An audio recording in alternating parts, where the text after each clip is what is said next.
2 দিন যাবৎ খেয়াল করতেছি যে টাঙ্কির পানি থেকে আর কি প্রচন্ড গন্ধ, যেখানে টিউবওয়েল ছাড়ি গন্ধ। বাথরুমে গেলে বেশি গন্ধ পাই, তারপরে হাত মুখ ধোয়ার বেসিংয়ে চেক করলাম সেটাতেও গন্ধ, তারপরে দেখলাম রান্নাঘরের বেসিং থেকে আসতেছে সেটাতেও।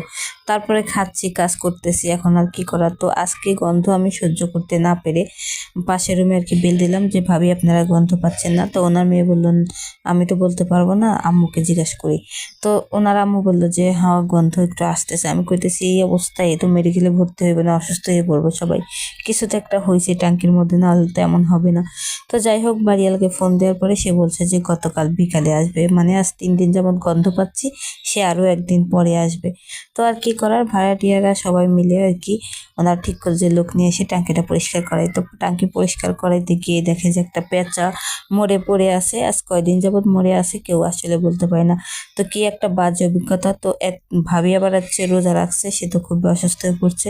এইটা দেখার পরে তো পেটের মধ্যে মুচড়ানো শুরু করছে, যে কেমন একটা খারাপ লাগতেছে, মনে হচ্ছে তো এই তো বমি হয়ে যাবে, মানে গন্ধে আর কি ঘৃণায়। তো যাই হোক, টাঙ্কিটা অবশেষে পরিষ্কার করা হলো, কিন্তু এখন পানি খাইতে খুব ভয় লাগতেছে। তো টাঙ্কির মুখে যদি ঢাকনা না থাকে তাহলে তো এমনই হবে। কি আর বলবো, আর কাকে বলবো। ভাড়া বাসায় থাকলে যে কত কিছু ফেস করতে হয় সেগুলো শুধু আমরা ভাড়াটিয়ারাই বুঝি। আসলে নিজের বাড়ি তো নিজের বাড়ি, আর ভাড়া বাড়ি তো ভাড়া বাড়িই হয়। কি বলেন আপনারা?